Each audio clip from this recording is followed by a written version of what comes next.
Hi, I'm Ian. I'm Lauren, and we are two-thirds of the band Churches, and you're watching the AU Review. One thing that was striking from the very beginning was your branding and your logo and the great domain name that I don't know how you got that.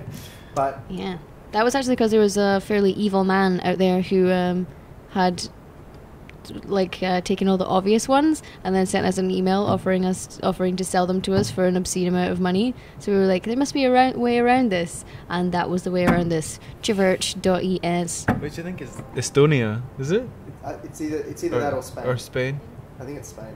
But either way, I thought it was kind of fun, and it carried on the bizarre, well, not bizarre, like the kind of aesthetic of the name and stuff like that. Yeah. And then we didn't have to give that swindling man loads of money for no reason. He hadn't done a job, but you don't get money for doing nothing other than being a jerk on the internet.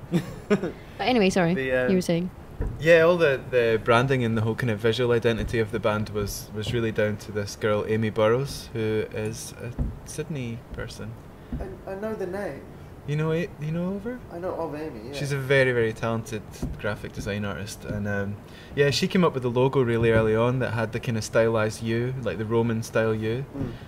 So it didn't take long for us to decide that was actually a really smart thing to do, is to adopt that as the actual name rather than use like English U. But she's done all of the artwork so far, and I think she's just somehow managed to capture the feel of the band in the visuals, which is just great. The album cover is fantastic. Oh, thank you. It's very, very simple. Will look great on any shelf in vinyl or CD form. Have you got to listen to the record? Is vinyl coming out at the same time as everything else? I think it is, yeah. It's very, very important for us that the album comes out on vinyl. We even, to an extent, kind of sequence the tracks, so this is the start, the end of side B, and so on. It's the way that I listen to music, and I know that there's a lot of people that share that too. But yeah, I'm a big vinyl junkie, and I think it's really important that we put everything that we do out on vinyl. Did you do anything for Record Store Day this year? We did. Yeah, in the UK, we coordinated the release of the Recover EP with Record Store Day. So I guess we'll have to think of something to do next year.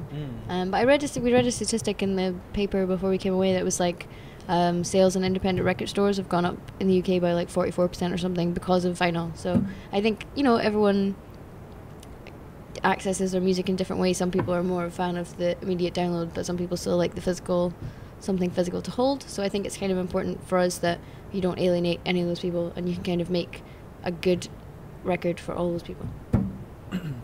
What do you think people will get on the record? What can we expect from it?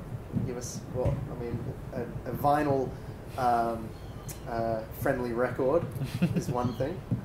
Yeah, I guess for anyone who's seen the live shows, it's probably a pretty good indication of what the album will be like.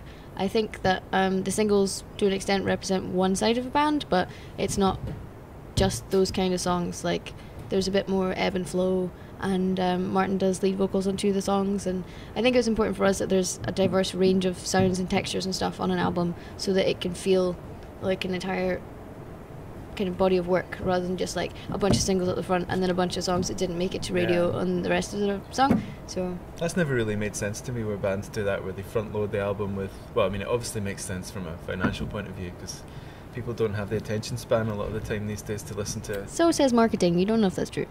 Well, maybe. Evil marketers. Well, But to me, listen to an album, I mean, a lot of people say the album is dead or whatever. I don't buy that. I mean, I know that a lot of people listen to music just like by clicking on the favourite tracks on Spotify or iTunes or whatever.